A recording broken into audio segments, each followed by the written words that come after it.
الحمد للہ رب العالمین والصلاة والسلام علی رسولہ الکریم اما بعد فاعوذ باللہ من الشیطان الرجیم بسم اللہ الرحمن الرحیم فَإِنْ كَذَّبُوكَ فَقُلْ رَبُّكُمْ ذُو الرَّحْمَةِ الْوَاسِعَةِ وَلَا يُرَدُّ بَأْسُهُ عَنِ الْقَوْمِ الْمُجْرِمِينَ صدق اللہ العظیم فجاء محمد سراج منیرا فصلوا علیہ کثیرا کثیرا سورۃ الانعام آیت نمبر 147۔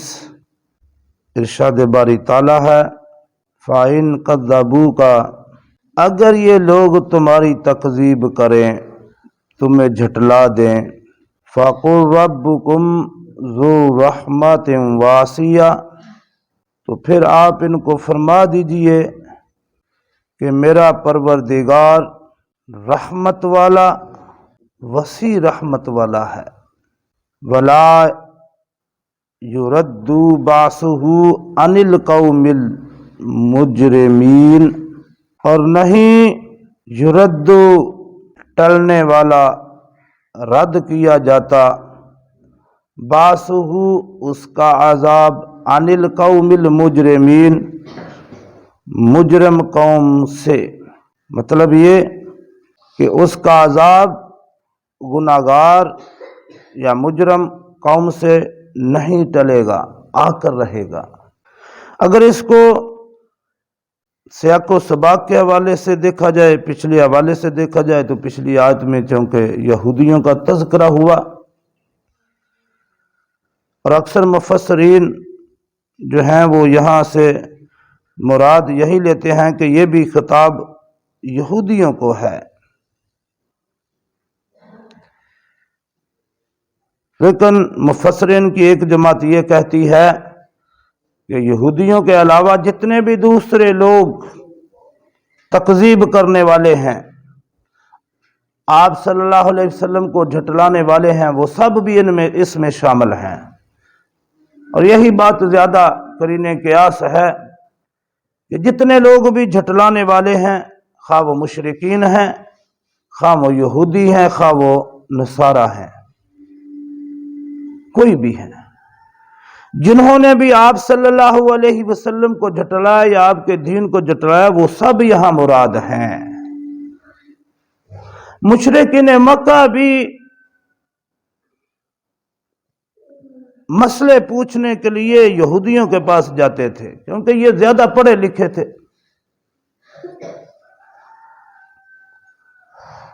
اور آج بھی یہودی جو ہیں وہ 61% اعلیٰ تعلیم یافتہ ہیں، M phil P H D.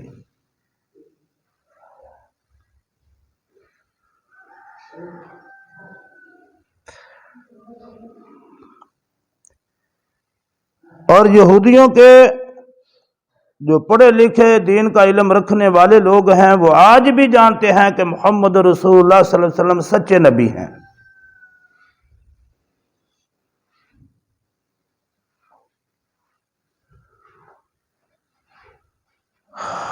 لیکن وہ اس کے باوجود آپ صلی اللہ علیہ وسلم پر ایمان نہیں لاتے۔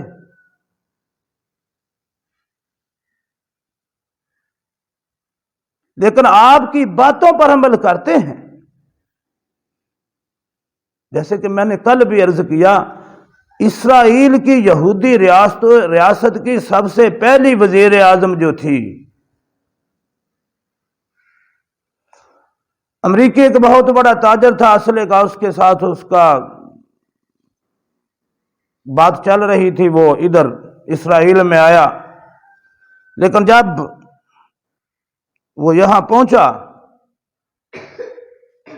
تو اسرائیل کی جو وزیر اعظم تھی، اس کا آفس کا ٹائم ختم ہو گیا، اس نے اپنے آفس کو بند کیا اور اپنے گھر چلی گئی، اور اپنے ایک ملازم کو کہا کہ تم ایئرپورٹ پہ جاؤ، اس سے وصول کر کے اس کا استقبال کرو اور اسے گھر میرے لے آنا۔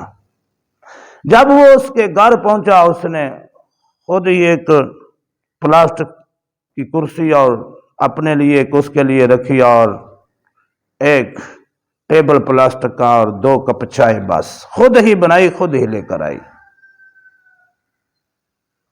وہ بڑا حیران ہو گیا کہ میرے ساتھ یہ کروڑوں ڈالر کا سودا کرنے جا رہی ہے، اس کے گھر میں یہ خود ہی چائے اس نے بنائی ہے، خود ہی لیے لے کر آئی ہے، چھوٹا سا یہ گھر ہے، یہ ڈائننگ ہال بھی چھوٹا سا ہے، اور یہ کیا ہے؟ وہ بڑا حیران ہو گیا۔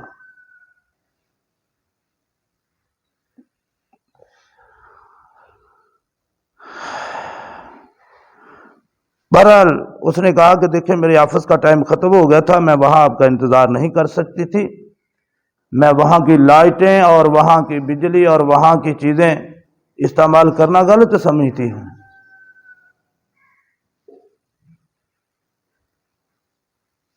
میں اپنے گھر آ گئی۔ یہ سبق انہوں نے کہاں سے لیا؟ یہ انہوں نے سبق مسلمانوں کے خلیفہ سے لیا، جو جب دفتر کا ٹائم ہوتا، آفس کا ٹائم ہوتا تو آفس کا چراغ جلاتے، اور جب آفس کا ٹائم ختم ہو جاتا تو پھر اپنا ذاتی چراغ جلاتے۔ لوگ پوچھتے تو وہ کہتے کہ اب آفس کا ٹائم ختم ہو گیا ہے، میرا ٹائم شروع ہو گیا ہے، میں اپنا ذاتی چراغ جلاؤں گا۔ یہ وہاں سے انہوں نے لیا ہے۔ تو بہرحال اس نے کہا تم چھوٹے سے گھر میں رہتی ہو، تمہارے پاس کوئی ملازم بھی نہیں ہے، تمہارا ایک نام ہے دنیا میں، تم اسرائیل کی وزیر اعظم ہو، تو اتنا بڑا سودا تم مجھ سے کرنے جا رہی ہو۔ تو وہ پریشان ہو گیا کہ یہ اتنے پیسے کہاں سے آئیں گے یہ وزیر اعظم سے۔ اس نے کہا کہ ٹھیک ہے میں اتنا بڑا سودا کروں گی۔ سودا طے بھی ہوا، بہت بڑا سودا ہوا تھا۔ اس وزیر اعظم نے یہ کہا جو بات میں اصل میں کرنا چاہتا ہوں، اس نے کہا کہ دیکھیں میں اس سے زیادہ آپ کی خدمت بھی نہیں کر سکتی اس گھر میں، کیونکہ میری تنہائی اتنی ہے کہ میں یہاں زیادہ نہیں، آپ کیونکہ شاہی مہمان ہیں، آپ شاہی مہمان خانے میں چلے جائیں گے، وہاں آپ کی خدمت جو ہے نا وہ شاہانہ طریقے سے کی جائے گی۔ میری تنہائی اتنی ہے کہ میں اپنے گھر میں صرف آپ کو چائے کی پیالی پیش کر سکتی ہوں۔ ذرا آج کے حکمران جو ہمارے مسلمانوں کے حکمران ہیں، ذرا یہ موازنہ کرتے جائیں۔ آج کی بات کر رہا ہوں، کوئی پچھلی صدی کی بات نہیں کر رہا، یہ غالباً 70 کی دہائی کی 1970 کی دہائی کی بات ہے، 60-70 کی دہائی کی بات ہے بس۔ تو اس نے کہا تم اتنے غریب اور اتنے کمزور اور اتنا بڑا سودا، اور آپ اپنے ملک کی ترقی کی طرف توجہ دیں، آپ اتنا بڑا یہ کیوں کر رہی ہیں سودا؟ انہوں نے کہا ہم نے یہ مسلمانوں کے نبی محمد سے یہ سبق سیکھا ہے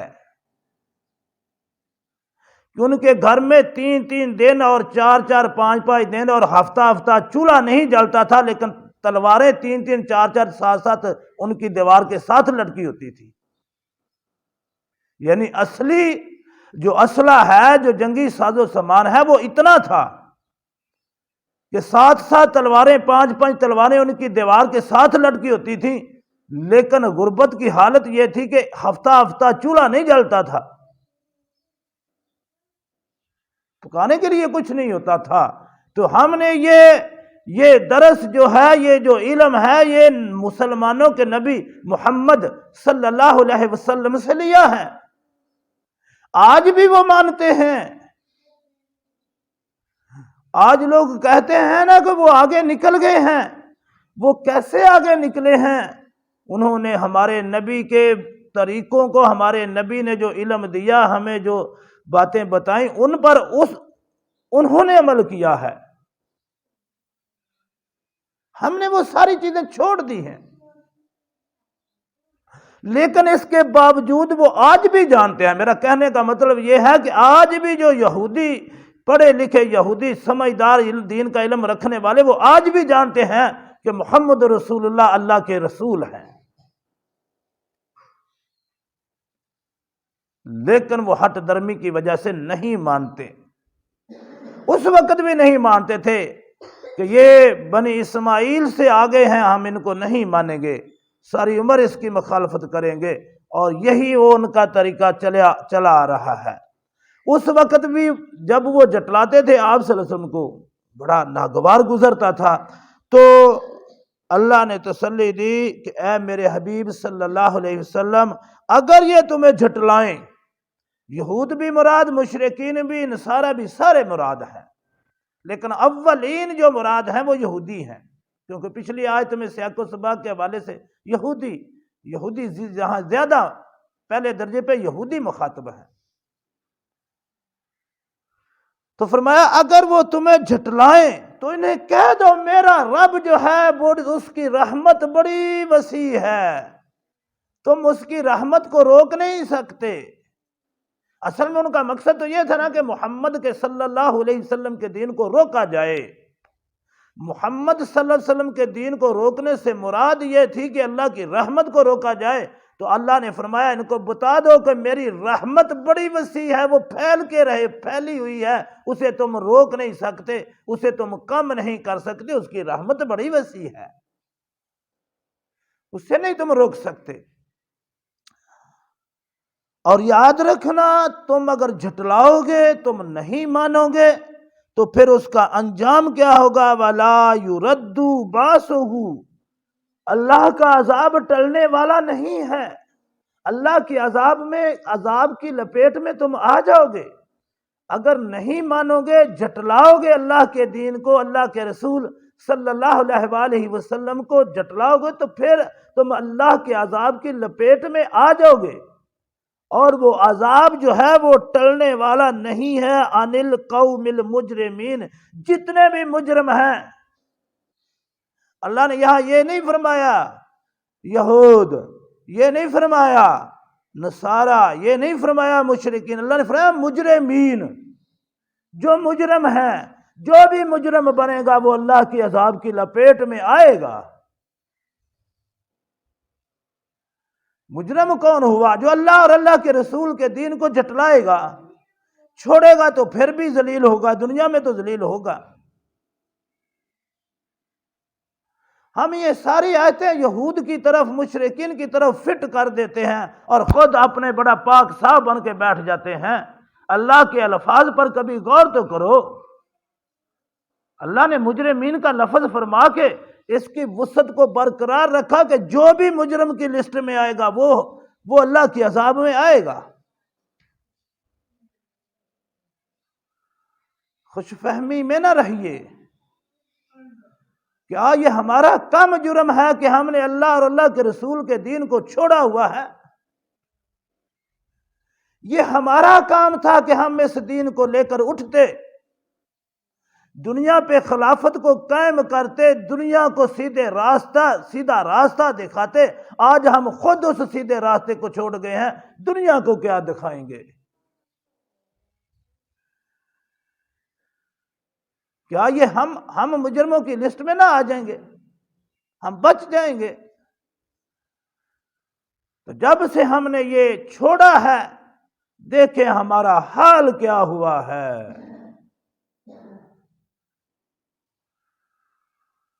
ہماری عزتیں کافروں کی جیلوں میں گل سڑ رہی ہیں، ہم ان کو آزاد نہیں کروا سکتے. منہ سے کہہ نہیں سکتے کہ ارے بغیر تو چھوڑ دو، انسانی حقوق کے تحت ان کے ساتھ تم یہ سلوک نہیں کر سکتے. ہم کہہ بھی نہیں سکتے.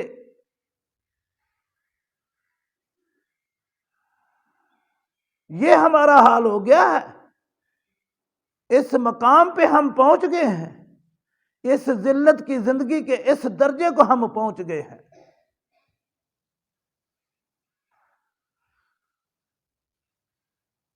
ایک ہی راستہ ہے قرآن کا اور محمد مصطفیٰ کے فرمان کا صلی اللہ علیہ وسلم۔ ان پر جب مسلمان اس راستے پر آ گئے، کوئی دنیا کی طاقت ان کا راستہ روک نہیں سکے گی، اور یہ پھر دوبارہ دنیا پہ اللہ اور اللہ کے رسول کے دین کو کے نظام کو نافذ کر کے دکھا دیں گے۔ اللہ ہمیں یہ سمجھ عطا فرمائے، اللہ ہمیں یہ جذبہ عطا فرمائے، اللہ رب العالمین یہ کام ہم گناہگاروں سے لے لے۔ وما علینا الا البلاغ المبین۔